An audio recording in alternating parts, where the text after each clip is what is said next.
Arsenal are back in action this week as Mikel Arteta's side prepare to welcome Nottingham Forest to the Emirates Stadium. The clash will take place on Saturday, September 13th, with a 12:30 p.m. kickoff in North London. For the Gunners, it is the return to Premier League duty after the international break, and while much of the squad has been away representing their countries, the manager will be hoping everyone comes back fit and ready. Injuries have been a major concern for Arsenal in the early part of the season, but there is also some hope with a few key players nearing their return. Let's go through the latest news surrounding the squad ahead of this weekend's big game. One of the biggest worries for Arteta has been William Saliba. The French defender lasted just 5 minutes against Liverpool on August 31st before he was forced off. He looked uncomfortable as he limped away, and it was later revealed that he had suffered a sprained left ankle. Saliba has since pulled out of international duty with France, and reports suggest he could be sidelined for 3 to 4 weeks. Arteta explained that Saliba tried to play through the pain, but it quickly became clear he couldn't cope. The manager admitted he is worried, but he was pleased with how Christian Mosquera stepped in on his Premier League debut. As things stand, Saliba is expected back sometime in October. Bukayo Saka has also been a major concern. He came off during the match against Leeds United on August 23rd, clutching his left hamstring. The Hale End star, who missed 4 months last season with surgery on his other hamstring, looked in real discomfort. While surgery has been ruled out this time, Arteta confirmed that Saka will still be sidelined for a few weeks. The hope is that he could return in time to face Manchester City on September 21st, but everything depends on how he responds to treatment in the coming days. Kai Havertz is another name on the injury list. The German international missed the Leeds game after it was revealed he had picked up a knee injury. Arsenal later confirmed that Havertz underwent minor surgery on August 28th.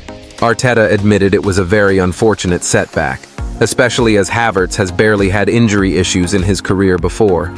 The timeline for his return remains unclear, but the manager said the most important thing is making sure he comes back fully fit when the time is right. Christian Norgard has yet to make his Arsenal debut after joining from Brentford. The midfielder picked up a minor injury that has kept him out of the opening 3 Premier League games. He was absent again against Liverpool, but there is optimism that he could recover in time to feature against Nottingham Forest this weekend. Arteta said the staff will make a late decision on his involvement. Ben White is another player who could return against Forest. The defender was substituted during the opening day win over Manchester United, but has since missed the games against Leeds and Liverpool. Fortunately, his setback does not appear too serious, and Arsenal are hopeful he can be back in the squad this weekend. That would be a big boost for Arteta, especially with huge fixtures against Newcastle and Manchester City just around the corner. As for Gabriel Jesus, the Brazilian forward continues his long recovery from the anterior cruciate ligament injury he suffered in last season's FA Cup defeat to Manchester United. Jesus has been working hard in the gym and recently shared updates of himself running and doing ball work back on the grass. In a personal message to fans, he described how the last 7 months had been filled with pain and anxiety, but said he now feels light again, like a child playing football. His return date is still penciled in for December, but his progress has given supporters encouragement that he is on the right track. Overall, Arsenal go into this game against Nottingham Forest with a mixed injury picture. While Saliba, Saka, Havertz, and Jesus remain sidelined, there is hope that both Norgard and Ben White could provide Arteta with some much-needed reinforcement this weekend. With tough games ahead in the coming weeks, getting players back fit will be crucial as Arsenal aim to keep their momentum in the Premier League. In other news, Viktor Gyökeres could end up missing some key Arsenal matches next year, and not because of injury or suspension, but because the striker is set to appear in court. Yes, you heard that right. Arsenal's £63.5 million summer signing from Sporting, who has already scored 2 goals in his first 3 games for the Gunners, has been called as a witness in a major case taking place in Sweden in 2026. The story surrounds his agent, Hassan Setankaya, who is taking 2 Swedish publications, Fotboll STHLM and Expressen, to court for defamation. These outlets had claimed Setankaya and his agency, HCM Sports Management, had links to criminal gangs. Setinkaya strongly denies those allegations and has taken legal action through the Stockholm District Court. Gyökeres has agreed to testify if called upon, with Setinkaya's lawyer, Joachim Lundqvist, confirming to SVT Sport he has been called as a witness to be heard in the case regarding the circumstances described in the evidence. To add even more drama to the situation, Swedish police only last month launched an investigation into a shooting involving a relative of one of Gyökeres' representatives. A court date has not yet been fixed, which means it is unclear when Gyökeres will be required to attend, but if it lands during the Champions League knockout phase or the FA Cup in 2026, Arsenal's number 9 could miss crucial fixtures. Meanwhile, another big story is developing around Leandro Trossard. Just 3 days after the transfer window slammed shut in the UK, Arsenal have received a late bid for the Belgian winger. According to Turkish outlet Sözcü Spor, Besiktas have launched a £19.1 million offer. Now, Arsenal can no longer bring in new signings themselves, but they are still able to sell to countries where the window is open, and in Turkey, it doesn't shut until September 12th. That gives Besiktas time to strike a deal. The Istanbul Giants, managed by Sergen Yalçın, are searching for a new left winger after failing to land Manchester United's Jadon Sancho, who opted for Aston Villa on loan instead. Trossard, who signed a new contract with Arsenal this past summer, with an increased salary but the same expiry date of 2027, could be their solution. It remains to be seen whether Arsenal will accept, especially since Mikel Arteta values Trossard's versatility. But the fact that Brentford, Aston Villa, and other overseas clubs showed interest during the summer shows how highly regarded the Belgian still is. And if that wasn't enough for Arsenal fans to digest, another major concern has just emerged: William Saliba's injury. Reports in France have revealed that Saliba could miss up to a month with the ankle problem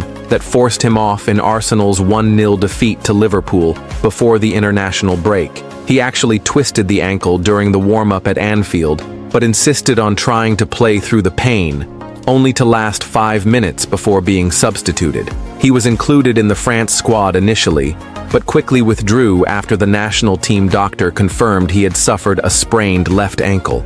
According to L'Équipe, the belief inside the France camp is that Saliba will not return until after the October international break, which means as much as 4 weeks on the sidelines for Arsenal. That absence could hardly come at a worse time.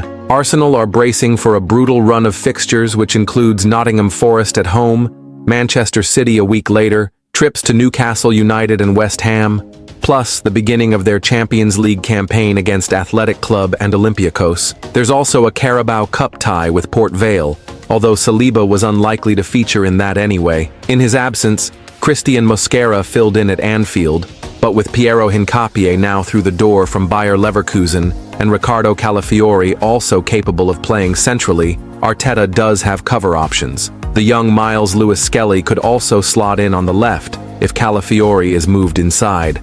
All of this comes while Arsenal are already managing other injury concerns. Bukayo Saka is recovering from a hamstring strain. Kai Havertz has undergone minor surgery. Gabriel Jesus remains out long-term. Christian Norgard missed the Liverpool game with a knock. And Ben White continues to battle ongoing fitness issues. It makes the timing of the international break something of a blessing. Arsenal may not be firing on all cylinders yet, and criticism of their tempo, attacking flow, and over-reliance on set pieces has been loud. But the break gives Arteta and his players valuable time to reset, recover, and prepare. When they return, the pressure will be right back on. With Saliba sidelined, Gyökeres facing possible court commitments in the future, and uncertainty over Trossard's future, Arsenal's season already feels like it has more questions than answers. In other news, Arsenal have finally completed the signing of Bayer Leverkusen defender Piero Hincapié. The Ecuadorian center-back joins on loan with an obligation to buy, and his arrival adds much-needed depth to the back line. His move wasn't confirmed when the 7 p.m. deadline passed, but all paperwork was finished shortly after, and Arsenal announced him as their newest player. Manager Mikel Arteta welcomed Hincapié with high praise, saying he brings physical presence, tactical flexibility, and the right balance of youth and maturity. Arteta stressed that the defender will strengthen the squad and make them more competitive moving into the season. For Hincapie himself, the decision was simple. He revealed it only took one conversation to convince him to join Arsenal, despite interest from rivals Tottenham. He said he's over the moon, eager to gel with his new teammates, and determined to win trophies for the club. His ambition is clear. He wants to make a name for himself at Arsenal and leave a mark. As Hincapie arrived, Arsenal also said goodbye to Jakub Kiwior. The Polish defender has joined Porto in a deal that includes a loan fee and an obligation to buy. Kiwior posted an emotional farewell to Arsenal fans on social media, thanking everyone he met at the club and calling his time in North London unforgettable. His teammates flooded the post with messages of love and support. Declan Rice called him a monster and wished him luck, while William Saliba and Gabriel Martinelli also sent heartfelt messages, showing how well-respected Kiwior was within the squad. Another surprising move was Oleksandr Zinchenko, who had been heavily linked with Marseille, but ended up sealing a shock loan to Nottingham Forest late on deadline day. This came after it looked like he would stay due to his high wages blocking a deal with the French side. Zinchenko now heads to Forest for more playing time, while Arsenal continue to reshape their squad under Arteta. Reiss Nelson also left the Emirates, joining Brentford on a season-long loan. Nelson explained that his decision was about getting consistent first-team minutes. He said Brentford offered him the platform he needed to express himself and show what he can do regularly. Nelson promised to excite fans with goals, assists, and moments they'll remember after every match. It was a move about ambition and opportunity, and he is ready to prove himself in the Premier League. In Germany, Arsenal sent both Fabio Vieira and Albert Sambi Lokonga to Hamburg. Vieira's deal is a loan with an option to buy, while Lokonga moved permanently for a modest fee. These departures reduce the size of the squad and balance wages, giving Arsenal some breathing room after a very expensive summer window. And what a window it was. Arsenal spent a total of £267.5 million on new arrivals. That includes big deals for Viktor Gyökeres, Eberechi Eze, Noni Madueke, Martin Zubimendi, and of course, Piero Hincapie. Other signings included Christian Norgard, Christian Mosquera, and even Kepa Arrizabalaga from Chelsea for just £5 million. On the other side, sales only brought in £8.75 million, leaving Arsenal with a net spend of minus £248.5 million. That is the worst net spend in the Premier League this summer, with Newcastle and Manchester United following behind. One of the new arrivals, Viktor Gyökeres, also spoke out on player power in football. Both he and Liverpool's Alexander Isak forced through moves by refusing to train, leading some to claim players hold too much influence. Gyökeres disagreed, explaining that clubs still hold the majority of power and can do whatever they want with a player's career. He said people on the outside don't know the full story behind these situations, and while it might look like players are controlling the moves, it's not as simple as it seems. Arsenal's European campaign also brought a quirk in the Champions League draw. The Gunners have been drawn against Inter Milan, but due to a little-known UEFA rule, they won't be playing at the San Siro next year. The regulation prevents teams from playing 3 consecutive seasons at the same stadium against the same opponent in the same competition. It's a rare twist that means Arsenal will face Inter at a different venue. Off the pitch, contract talks are ongoing with Bukayo Saka and William Saliba. Both players are seen as cornerstones of the team's future, and the club is determined to tie them down to long-term deals. Discussions are continuing, and Arsenal know how important it is to secure the futures of 2 of their biggest stars. As the dust settles on deadline day, here's the full summary of Arsenal's transfer business. Coming in were Piero Hincapie, Eberechi Eze, Viktor Gyökeres, Noni Madueke, Martin Zubimendi, Christian Norgard, Christian Mosquera, and Kepa Arrizabalaga. Leaving the club were Zinchenko to Nottingham Forest, Kiwior to Porto, Fabio Vieira and Sambi Lokonga to Hamburg, Nuno Tavares to Lazio, Marquinhos to Cruzeiro, Jorginho to Flamengo, Kieran Tierney back to Celtic, and both Takahiro Tomiyasu and Thomas Partey released. It has been one of the busiest and most expensive summers in Arsenal's history. The squad looks stronger, deeper, and more versatile, but also very different.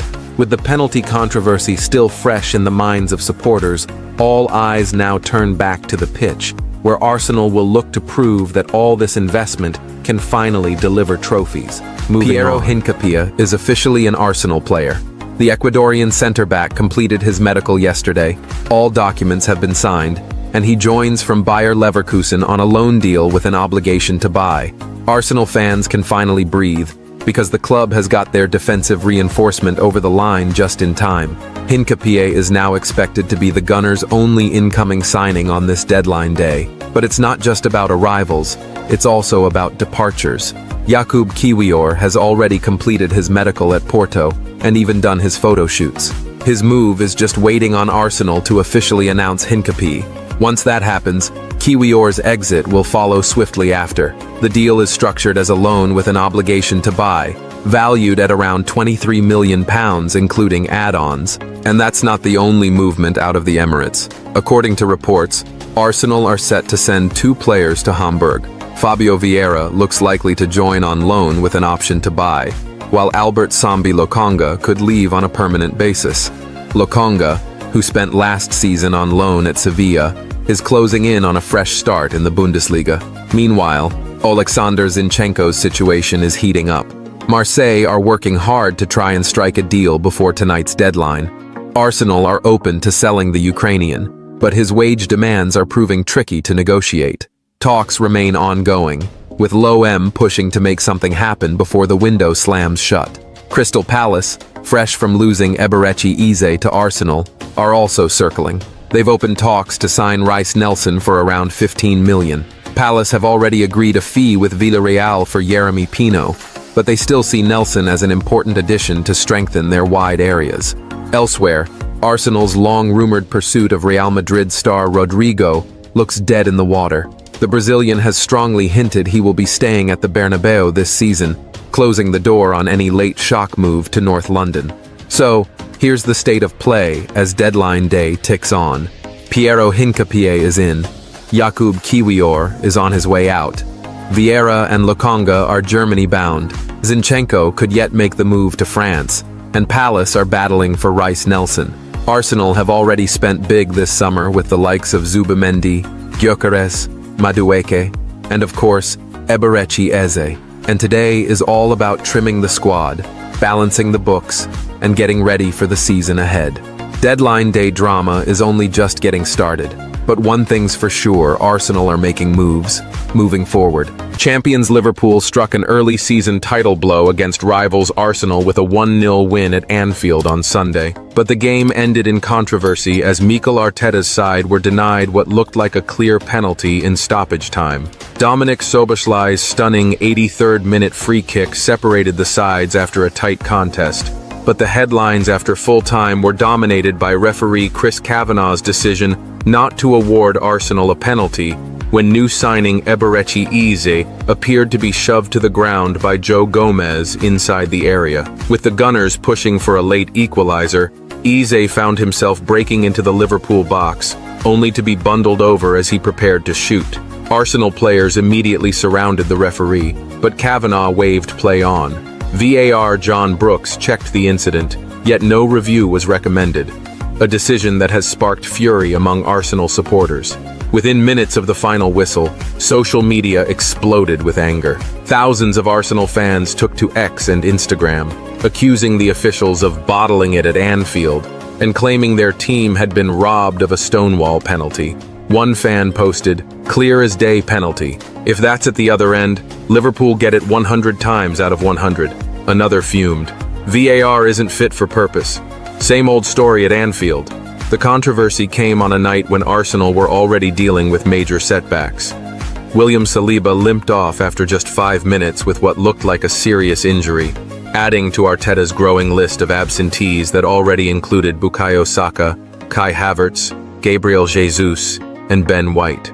Despite those losses, the Gunners had defended resiliently and looked set to frustrate Liverpool until Szoboszlai's late strike. For many Arsenal supporters, however, the focus is not on the free kick that won Liverpool the game, but on the penalty that wasn't given.